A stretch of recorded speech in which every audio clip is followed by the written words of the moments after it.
7월 31일 나그네 교회 예배를 드리러 가보려고 합니다. 오늘 예배 같이 드리러 가시죠.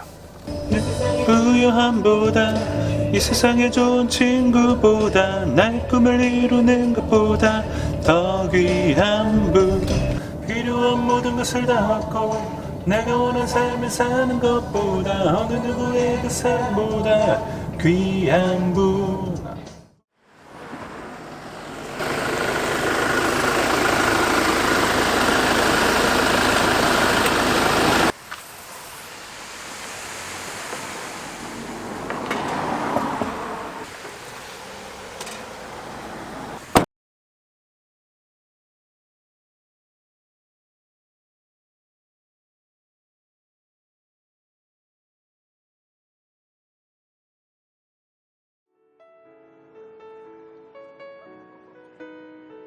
나는 전능하신 아버지 하나님, 천지의 창조주를 믿습니다.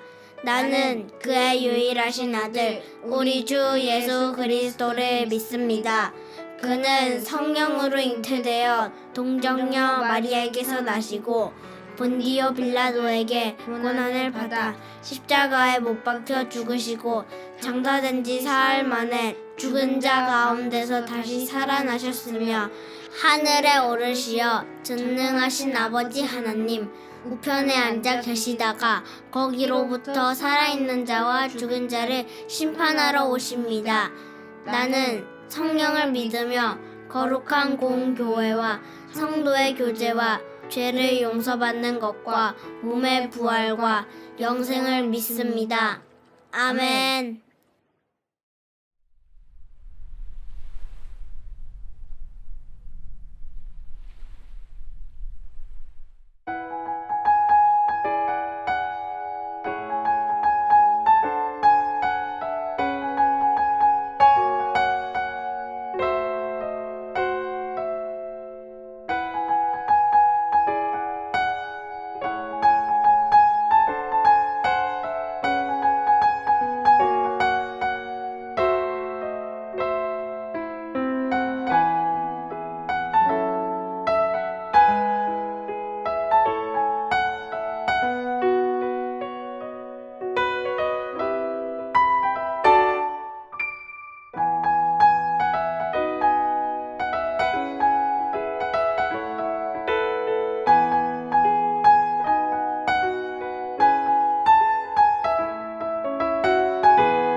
지난 28일로 인류는 지구의 1년치 자원을 모두 소모했습니다. 지금 이 순간을 포함해서 지난 29일부터 올해 연말까지 우리는 미래 지구의 빚을 내며 살아가고 있는 거죠.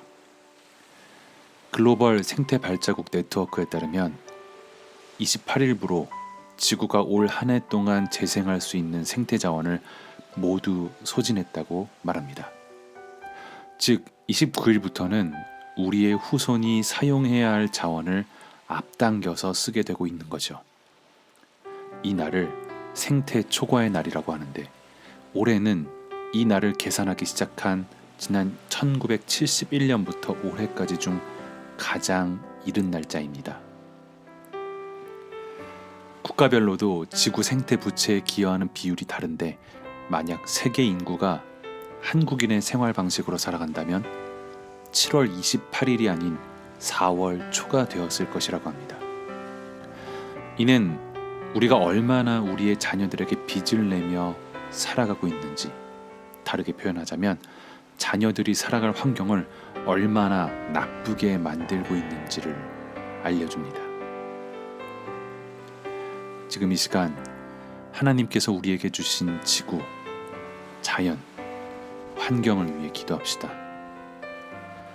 인간으로 인해 병들어가는 지구, 우리 때문에 고갈되어가는 자연을 위해 기도합시다. 사람들의 마음에 환경에 대한 작은 관심이 생겨나길, 자연의 문제가 우리의 생존뿐만 아니라 우리 후손들의 생사가 걸린 문제임을 자각하길, 하나님께서 우리에게 맡겨주신 자연을 잘 보존하고 가꾸는 우리가 되길 기도합니다.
예수님의 이름으로 기도합니다. 아멘.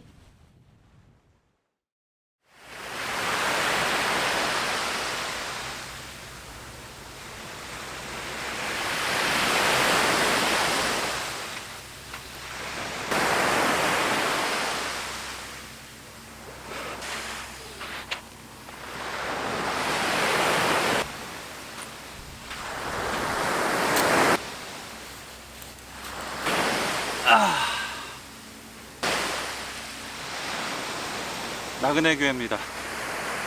오늘은 영진 해변까지 올라왔어요.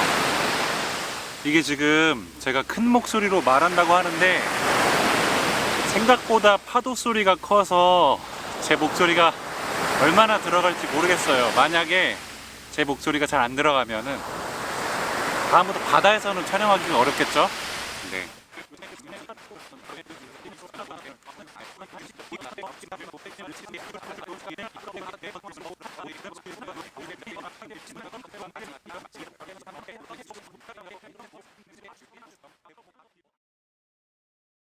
안녕하세요. 최성기 목사입니다.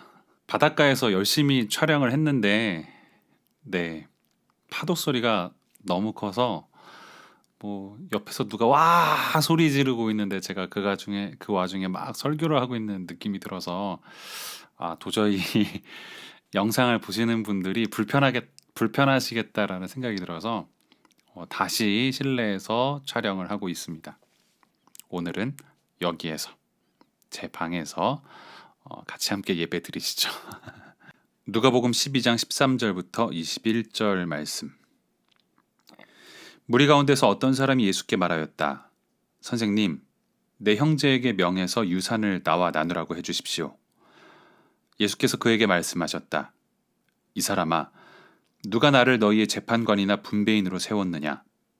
그리고 사람들에게 말씀하셨다. 너희는 조심하여 온갖 탐욕을 멀리하여라. 재산이 차고 넘치더라도 사람의 생명은 거기에 달려있지 않다. 그리고 그들에게 비유를 하나 말씀하셨다. 어떤 부자가 밭에서 많은 소출을 거두었다. 그래서 그는 속으로 내 소출을 쌓아둘 곳이 없으니 어떻게 할까 하고 궁리하였다. 그는 혼자 말하였다. 이렇게 해야겠다. 내 곳간을 헐고서 더 크게 짓고 내 곡식과 물건들을 다 거기에다가 쌓아두겠다. 그리고 내 영혼에게 말하겠다. 영혼아, 여러 해 동안 쓸 많은 물건을 쌓아두었으니 너는 마음 놓고 먹고 마시고 즐겨라. 그러나 하나님께서 말씀하셨다. 어리석은 사람아, 오늘 밤에 내 영혼을 내게서 도로 찾을 것이다. 그러면 내가 장만한 것들이 누구의 것이 되겠느냐? 자기를 위해서는 재물을 쌓아두면서도 하나님께 대하여는 부요하지 못한 사람은 이와 같다. 아멘. 오늘 말씀에는 유산 분배를 요구하는 사람이 나옵니다. 선생님, 내 형제에게 명해서 유산을 나와 나누라고 해주십시오. 아마 이 말은 동생의 입장에서 하는 말인 것 같습니다. 당시 사회에서는 부모님이 특별한 유언이 없이 돌아가셨을 경우 형이 재산을 다 가질 수 있었는데, 그러니까 이 말을 하고 있는 사람은 아마 어떤 형제의 동생이었을 것 같습니다. 그런데 이 말을 한번 잠깐만 생각을 해보면 말이 참 건방지다라는 것을 느낄 수 있습니다. 자기가 뭐라고 예수님께 이래라 저래라 라고 말할까요? 조금만 생각해 보면 알 수 있습니다. 예수님께 찾아왔던 사람들은 간절함으로 예수님 도와주십시오. 예수님 어떻게 해야 할까요? 라고 예수님께 간절한 마음으로 방법을 찾습니다. 답을 가지고 오는 사람들이 아니라 질문을 가지고 오는 사람들입니다. 그러니까 이 사람이 내 형제가 유산을 다 가지려고 합니다. 예수님, 제가 어떻게 해야 할까요? 라고 물어봤다면 이해가 될 것 같습니다. 예수님, 유산 분배 문제 때문에 우리 형제 사이가 완전히 갈라서게 생겼습니다. 어떻게 해야 할까요? 예수님 도와주십시오. 라고 말했으면 이해가 될 것 같습니다. 그런데 이 사람은 예수님께 내 형제에게 이렇게 저렇게 말해 주십시오 라고 말합니다. 말이 좋아서 요청이지 적당한 예의를 갖춘 명령이나 다름없습니다. 아까도 앞서 말했던 것처럼 예수님께 나오는 사람들은 대부분 답을 여쭤보려고 물음을 가져옵니다. 예수님께는 답이 있겠지라고 나오는 거죠.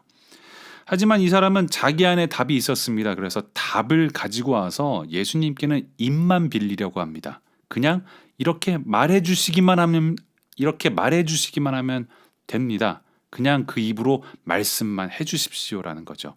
이 사람은 이미 자기 안에 정의가 있었고 정답이 있었던 것입니다. 처음에는 이 사람을 보면서 이런 건방진 사람이 다 있어 라고 생각이 들었는데, 계속 말씀을 보다 보니까 이 사람의 모습이 제 모습과 크게 다르지 않다라는 걸 느끼게 됩니다.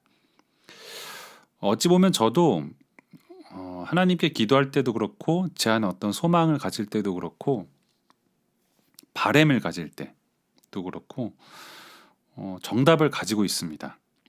하나님 그냥 이렇게 해주십시오. 이것이 정답입니다. 때로는 어떤 정의의 부분도 하나님 이렇게 해야 되는 게 맞는 거 아닙니까?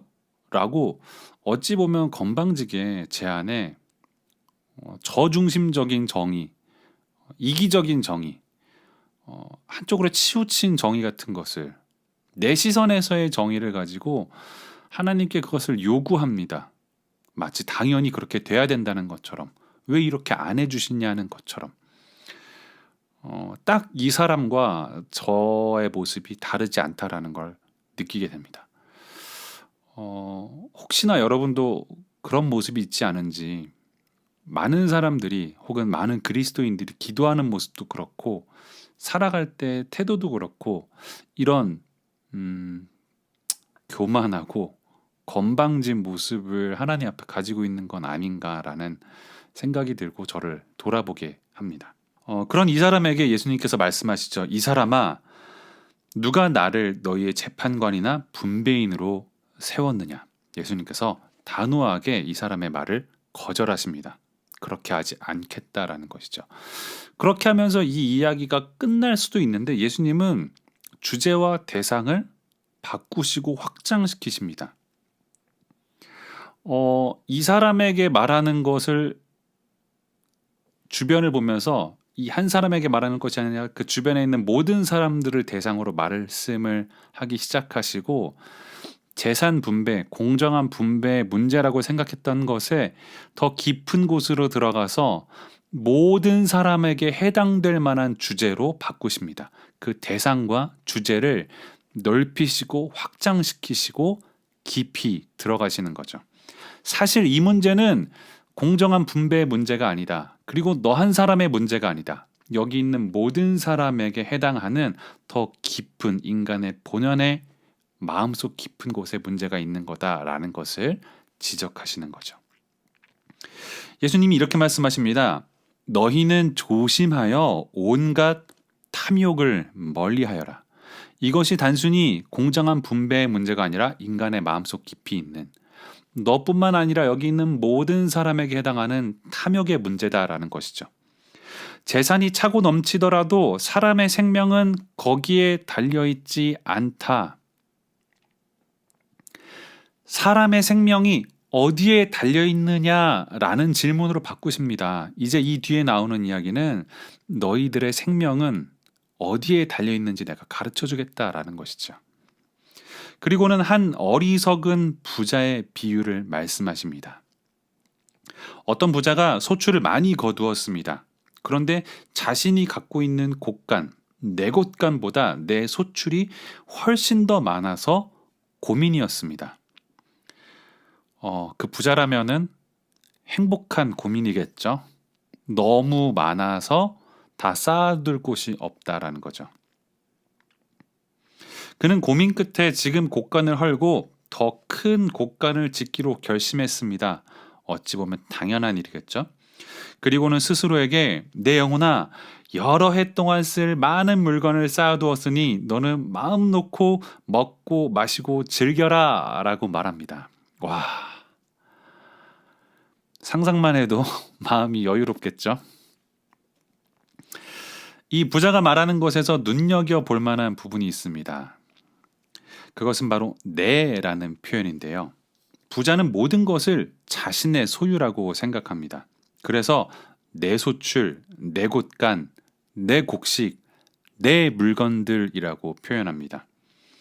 이것이 이 비유를 어리석은 부자의 이야기라고 말하는 이유입니다. 그 소유의 진정한 주인은 이후에 나오는 하나님의 말씀을 통해서 알 수 있는데, 부자가 새로운 곳간을 만들면서 만족해할 때, 앞으로 이제 내가 몇 년 동안은 그냥 땀 흘리지 않고 아무런 걱정 고민 없이 잘 살 수 있겠다. 이제 좀 놀고 좀 쉬고 좀 편안하게 살아보자 라고 하고 있을 바로 그때 하나님께서 말씀하십니다. 어리석은 사람아, 오늘 밤에 내 영혼을 내게서 도로 찾을 것이다. 그러면 내가 장만한 것들이 누구의 것이 되겠느냐? 하나님은 이 부자에게서 영혼을 도로 찾으신다라고 말씀하십니다. 도로 찾으신다.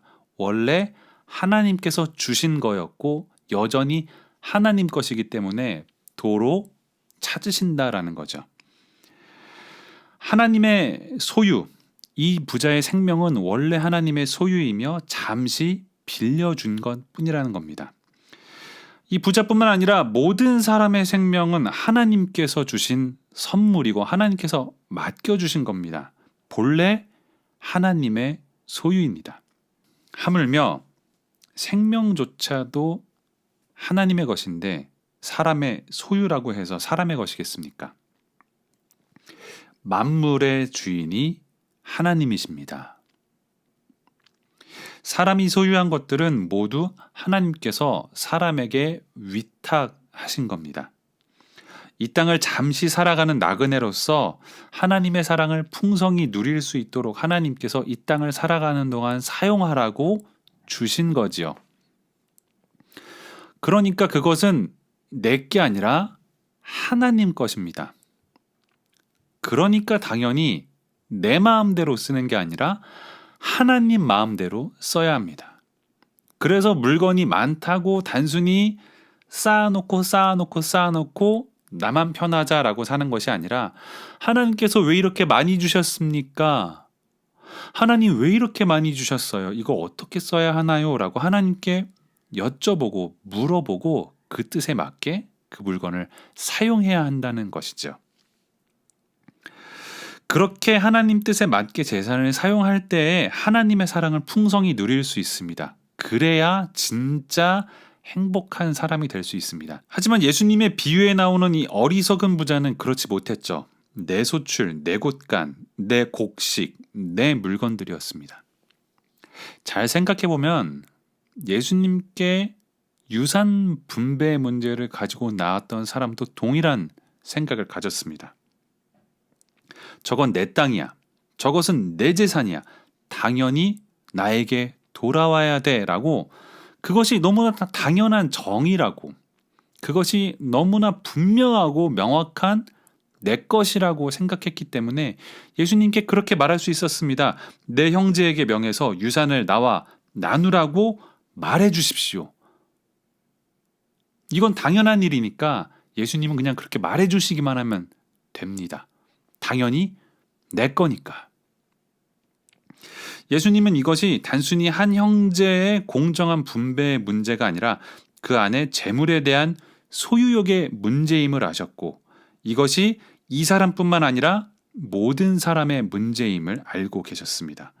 그리고 이것이 이 당시의 사람들에게만 한정된 문제가 아니라 오늘 우리에게도 동일한 문제입니다. 직접적으로는 역사 속에서 모든 나라와 인종 속에서 모든 인간 안에서 부모의 유산을 놓고 형제들의 다툼이 꾸준히 있어 왔습니다. 제 아무리 사이가 좋았던 형제들이라 할지라도 조금씩 자신의 욕심을 부리기도 하고 심한 경우에는 서로의 생명을 빼앗아가기도 하죠. 유산뿐만 아니라 사람이 물질 때문에, 재산 때문에, 돈 때문에 서로 싸우고 혹은 서로 죽이기도 하지요. 인간의 안에 있는 재물에 대한 욕심이, 그리고 그것에 대한 자기 안에 가지고 있는 정의가 너무나도 분명하기 때문에 비뚤어진 정의, 이기적인 정의, 치우친 정의가 명확하기 때문에 그래서 당연하게 하나님께 요구하기도 하고 당연하게 싸우기도 하고 당연하게 죽이기도 하는 것입니다. 단순히 유산이나 재물의 문제를 더 넘어서 지금 우리가 사용하고 있는 모든 물건들, 내가 타고 있는 차, 내가 쓰고 있는 돈, 내가 벌고 있는 돈, 내가 살고 있는 집, 내가 소유하고 있는 내 명의로 되어 있는 것들이 정말로 그것이 나의 것인가 아니면 이것이 하나님의 것인가를 잘 생각해 볼 필요가 있습니다. 오늘 말씀은 우리에게 네가 가지고 있는 모든 것은 다 네 게 아니라 하나님 거다. 하나님께서 너에게 맡겨주신 거다. 그것을 하나님의 것이라고 고백해라 라고 말씀하십니다. 결코 쉽지 않은 문제입니다. 하나님, 이 핸드폰이 하나님 겁니다. 하나님, 내가 살고 있는 집이 비록 이 땅에 사는 동안 내 명의로 돼 있다 할지라도 이것은 하나님 것입니다. 이 차도, 내가 벌고 있는 월급도 하나님 것입니다. 이 고백은 그 안에 이런 뜻을 담고 있습니다. 그러니까 하나님께서 달라고 하시면 언제든지 다시 드리겠습니다. 그러니까 하나님께서 원하시는 대로 사용하겠습니다. 내 맘대로 내가 사고 싶은 거 다 사고 내가 하고 싶은 거 다 하고 난 다음에 조금 남으면 하나님께 드리고 안 남으면 어쩔 수 없죠. 그만큼 쉽지 않은 것이 우리가 가지고 있는 모든 소유가 하나님의 것이라고 고백하는 일입니다. 예수님은 부자 비유를 이야기하시기 전에 유산 분배의 문제를 사람의 생명이 어디에 달려 있는가라는 질문으로 바꾸셨습니다. 그리고 이 문제에 대해서 예수님은 오늘 말씀의 말미에 이런 대답으로 주십니다. 자기를 위하여 재물을 축적하는 게 아니라 하나님께 대하여 넉넉해야 한다. 이 말은 단순히 이기적으로 돈을 모으는 사람은 일찍 죽고 하나님의 뜻대로 재산을 사용하는 사람은 오래 산다는 뜻은 아닙니다. 당연히 아니죠. 사람의 생명이 달려있다라는 것은 사람이 생명을 즐기고 누리는 것을 말씀하십니다. 더 나아가서 사람이 영생을 누리는 방법을 뜻하기도 합니다. 사람은 누구나 죽습니다. 하나님 뜻대로 산다고 해서 안 죽는 사람은 없습니다. 다만 이 땅에 사는 동안 어떻게 하면 하나님과 동행하며 살 수 있는가? 그 길이의 문제가 아니라 여기에 사는 동안 어떻게 해야 하나님께서 주신 생명을 그 주신 목적에 합하게, 아름답게, 그리고 행복하게 살 수 있는가라는 질문입니다. 그래서 결국 어떻게 해야 이 땅에 사는 동안 영생을 누리고 이 땅의 삶이 끝나고 난 다음에도 영생을 누릴 수 있게 되는가라는 질문이지요. 그리고 그 답을 나 자신을 위해서 이기적으로 나만 바라보면서 그리고 재물에 의지해서 살아가는 것이 아니라 하나님을 의지해서 나의 재물을 하나님께 맡기고 내 모든 소유가 하나님의 것임을 고백하면서 그렇게 살아가야 한다라는 것입니다. 내 모든 소유가 하나님의 것일 때 우리가 사는 하루하루가 하나님과 동행하는 삶이 될 수 있습니다. 주님이 주신 매 순간이 행복할 수 있고, 그래서 이 땅에서 이미 우리는 오늘도 영생을 누리면서 살아갈 수 있는 것이죠. 오늘 말씀은 우리에게 그러한 삶을 제시하시는 겁니다. 우리의 것을 빼앗겠다라는 것이 아니라 하나님을 의지하는 삶, 진정한 행복을 누릴 수 있는 삶을 우리에게 제시하는 거죠. 사랑하는 나그네 여러분, 나그네는 이 땅에 영원히 거주할 집을 짓는 사람, 벽돌을 쌓고 아기 돼지 삼형제의 막내처럼 튼튼하게 영원히 살아갈 집을 짓고 살아가는 사람이 아니라 나그네는 텐트를 치는 사람입니다. 짐을 많이 들고 그때그때마다 이동하는 삶이 아니라 조금의 짐을 가지고 멀리 여행할 수 있는 삶을 살아가는 게 이 땅을 살아가는 진정한 나그네입니다. 정착하기 위해서 다시 돌아갈 곳이 없는 것처럼 살아가는 게 아니라 언젠가 돌아갈 곳이 있으니까 꾸준히 여행하는 삶을 살아가는 게 나그네입니다. 언젠가 하나님 나라에 돌아갈 사람이기 때문에 지금 우리에게 주신 것들이 잠시 우리에게 맡겨주신 하나님의 것이라고 고백하시길 바랍니다. 그리고 하나님 소유라는 고백 위에 날마다 주님과 동행하면서 하나님께서 주신 생명을 누리고 또 그래서 하나님과 함께 행복한 삶을 살아가는 나그네가 되시길 진심으로 축복합니다. 사랑의 아버지 하나님 감사합니다. 오늘도 우리의 예배를 받아주시고 예배를 통해 하나님과 화목함을 누리게 하셔서 감사합니다. 하나님, 우리 안에는 탐욕이 있습니다. 넉넉한 물질을 축적하면 그것이 우리의 삶을 안정시켜 줄 것만 같고, 그래서 물질이 필요한 이웃을 보지 못하며 봐도 못 본 척합니다. 또 그러면서도 정의로운 분배가 되지 않아서 마치 정의를 세우는 척 거짓 명분으로 내 안에 탐욕을 따라 살아갑니다. 오늘 예수님의 말씀을 들어보니 내 자신 안에 그 탐욕이 도사리고 있습니다. 하나님, 어리석은 부자도 멍청한 가난한 자도 되고 싶지 않습니다. 내 인생의 마지막 날이 있다는 사실을 아는 사람, 내 생명은 재산이나 물질에 달려있지 않고 오직 하나님께 대한 사랑에 달려있다는 것을 아는 사람, 그런 지혜로운 사람이 되고 싶습니다. 나의 모든 물질이 나의 것이 아닌 하나님의 것이라고 고백하며 내 인생 전체가 하나님의 것이라고 고백하고 날마다 하나님의 뜻을 구하며 하나님의 뜻대로 살아가는 지혜로운 사람이 되게 하여 주십시오. 이제는 우리의 구원자 되시는 예수 그리스도의 은혜와 아버지 되시는 하나님의 사랑과 도움이 되시는 성령님의 함께하심이 내 생명이 하나님의 것이라고 고백하며 하나님의 뜻대로 사는 행복한 사람이 되겠다고 다짐하는 나그네들과 언제 끝날지 알 수 없는 전쟁의 고통 속에서도 진정한 평화를 기다리는 우크라이나의 사람들에게 지금부터 영원히 함께하시길 간절히 축복합니다. 아멘.